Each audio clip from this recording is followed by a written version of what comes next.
Sir जब इतने महान शख्स यहाँ रहते थे और कुछ लोगों को ये विश्वास होने लगा था कि वो सुभाष चंद्र बोस हैं, तो आपने कभी इस तरह की हलचल नहीं देखी जहाँ की जो पुलिस है या गवर्नमेंट है या प्रेस है वो इसके बारे में खोजबीन करने की कोशिश कर रही है या किसी तरह का एक इंटरेस्ट जनरेट हो रहा है? जब वो बस्ती में थे तो लोगों ने वहां पे कहा कि ये सुभाष चंद्र बोस है, तो वहां का अथॉरिटी एक दफे कोशिश की थी जानने के लिए कि ये कौन है। तो उनके पास जाने पर उनको कोई चिट्ठी दिखाई गई और चिट्ठी दिखाने के बाद वो वहां से अथॉरिटी चली गई। उसके बाद वो वापस नहीं आई, वो वहीं रहने लगे। उसके बाद ही माइग्रेटेड, बस्ती से माइग्रेट करके फैजाबाद अयोध्या आए। लोग दो चार 6 लोग थे जो उनको जानने की कोशिश करते थे, मगर सब पर्दे के बाहर। मगर वो इतनी ज्यादा उनके अंदर अगाध विश्वास और प्रेम था कि कोई उनके अगेंस्ट कुछ बात करने के लिए नहीं चाहता था। गवर्नमेंट को मैं कहूं कि नहीं मालूम था तो ये भी कहना बड़ा मुश्किल है, क्योंकि फैजाबाद में जब अंतिम क्षणों में रहते थे वो सर्किट हाउस के ठीक सामने रहते थे।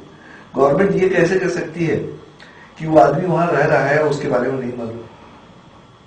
ये सोचने की बात है कि अगर हम चाहें तो किसी को मालूम हो सकता है कि भाई आदमी वहां रह रहा है, कौन रह रहा है, कौन डॉक्टर साहब जा रहे हैं या कोई जा रहा है उनसे मिलने, तो गवर्नमेंट कैन नो इट।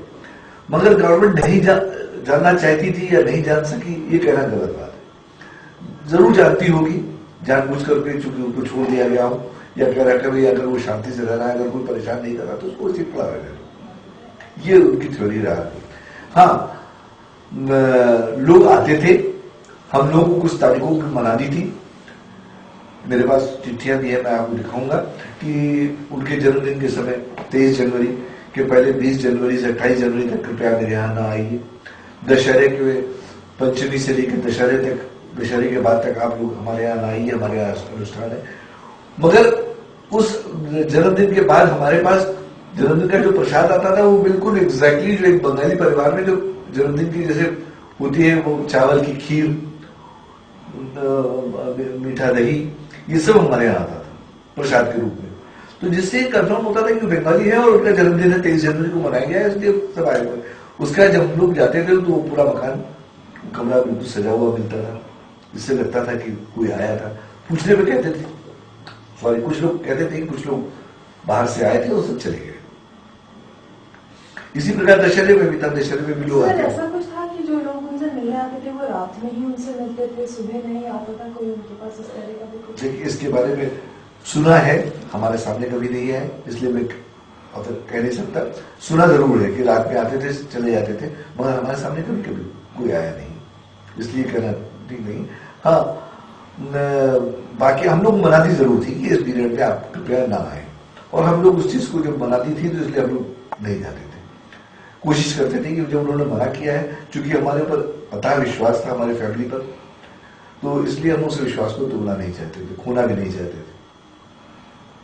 बातों बातों में बहुत सी चीजें उन्होंने कही। हो सकता है आज जो हमारे पास उनके हैंड राइटिंग्स हैं, और जो सबसे बड़ी चीज है कि अगर एक आदमी एक जगह रहता है तो उसके पास उससे संबंधित सामान मिलेंगे। जैसे अगर मैं रहता हूं किसी कमरे में तो मेरे संबंधित मेरा पैंट, मेरा कपड़ा, मेरे घर के सामान रहेंगे। मगर जब उनके घर, उनके देहांत के बाद जो उनका सामान जो निकला, वो सब एक ही आदमी को केंद्रित करता है, वो सुभाष चंद्र बोस। तो इसका क्या मतलब होता है? इसका क्या मतलब होता है? राइटिंग मेरे पास आज भी है, अभी भी है। जैसा कि मुझे पता चला अखबारों से और मीडिया से कि वो बड़े बड़े राइटिंग एक्सपर्ट ने कंफर्म कर दिया कि राइटिंग अमुक व्यक्ति की कंफर्म है। तो इससे बड़ा प्रूफ क्या हो सकता है? इससे बड़ा और कोई प्रूफ नहीं हो सकता। बाकी तो आप लोग ज्यादा जानते हो। कहते थे कि क्या मतलब जब हमें इंडिपेंडेंस मिली उसके बाद जिस तरह से सब कुछ चला हमारे देश में, उसके बाद मतलब वो हमेशा वृहत भारत की बात करते थे, वृहत भारत की बात करते थे, जिसमें कि आज जो बर्मा या सिंगापुर या हमारा पाकिस्तान या अफगानिस्तान है, उसको लेकर के बात करते थे कि ये देश हमारा बड़ा महान, ये सब पूरा हमारा देश महान, हमारा देश भारत हुआ करता है। तो कभी जब भी वो कल्पना करते थे तो पूरे देश की, देश मतलब कहता है कि वृहत भारत जो आज टुकड़ों में बढ़ गया है, तो उसकी बात नहीं करते थे, बड़ी हिंदुस्तान की बात करते थे। सर कभी अपने पास्ट के बारे में आपको अपने एक्सपीरियंसेस एज अ सोल्जर या जापान में या जर्मनी में उसके बारे में कुछ बताते थे? उनके बारे में हाँ ये जरूर कहते थे कि वो बड़े कर्मठ हैं, बहुत देशभक्त हैं। जापानीज के बारे में बताते हैं बहुत देशभक्त हैं, और उनके साथ कभी कभी कहते थे मेरा उनसे संपर्क रहा है, इसलिए उनके साथ था, मगर कभी ये नहीं कहा कहाँ था कैसे था, कभी इस चीज को उन्हें एक्सप्रेस नहीं किया। बंगाली हमारे जो पुराने काजी नजरुल इस्लाम के बारे में बात करते करते रोने लगते थे। हमारी मदरसा ने उनको गाना सुनाया तो गाना सुनते ही बंगला गाना सुनते सुनते रोने लगे, कर लगे। इस शरीर के साथ उस आदमी का भी संबंध था। कभी इधर गुरुदेव रविन्द्रनाथ टैगोर के साथ उनका संपर्क था।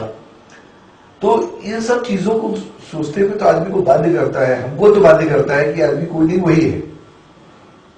हाँ ये दूसरी बात है कि वो पब्लिक के सामने उन्होंने कभी किसी को ये नहीं कहा कि मैं वही हूं। जो सामान मिला, जो चीजें मिली, अगर उसको सामने रखा जाए तो हमारे ख्याल से 80% से 90% लोग जो है आज भी वही कहेंगे कि इज द सेम मैन। जब वो हम लोगों ने सबसे पहले उससे मुलाकात की लखनऊ वाली कोठी में, जो कि अयोध्या में है। बड़ा ही टूटा फूटा सा मंदिर है और उसमें एक नॉर्मल इंसान नहीं रह सकता। पूरी सीलन से भरी जमीन मिट्टी की, और लकड़ी का धुआं, लकड़ी जला करके धुआं किया हुआ जिसे मच्छर न काटे, और उसकी गर्मी से ही वो रहते थे, जो कि एक बिल्कुल नॉर्मल आदमी उसमें नहीं रह सकता। एक शुद्ध एक सन्यासी आदमी रह सकता है। उनकी सेवा करने के लिए एक लेडी रहती थी जिनका नाम था सरस्वती माँ सरस्वती के नाम से जाना जाता है। जगदम्बे माँ कह करके बुलाते थे, माँ जगदम्बे। वही उनको लुक आफ्टर करती थी। जब कभी उनकी तबीयत खराब होती थी तो वही आती थी हम लोगों को बताने कि बाबा जी की तबीयत खराब हो गई है, आप दवा दे रहे, तो वही दवा ले जाते थे। या जब हम लोग को बुलाते थे कि बुलाया है देखने के लिए, तो हम लोग जाते थे। वैसे भी आना जाना था, तबीयत खराब होने पर हम लोग जाते थे। मैंने देखा, मैंने भी मार्क किया कि जर्मन लैंग्वेज में कुछ वर्ड है कि डिसेंट या कुछ समथिंग लाइक दैट, आप देख सकते हो।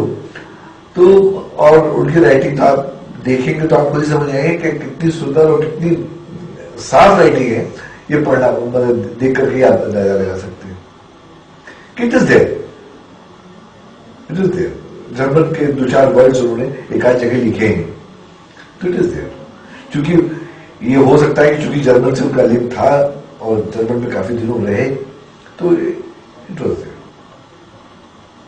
तो चूंकि मैंने उनको पहले देखा नहीं, मम्मी पापा ने देखा और वो उसको सर्टिफाई करते हैं, और जो फोटोग्राफ्स मैंने देखे उससे मिलते हैं, उनसे मिलते हैं।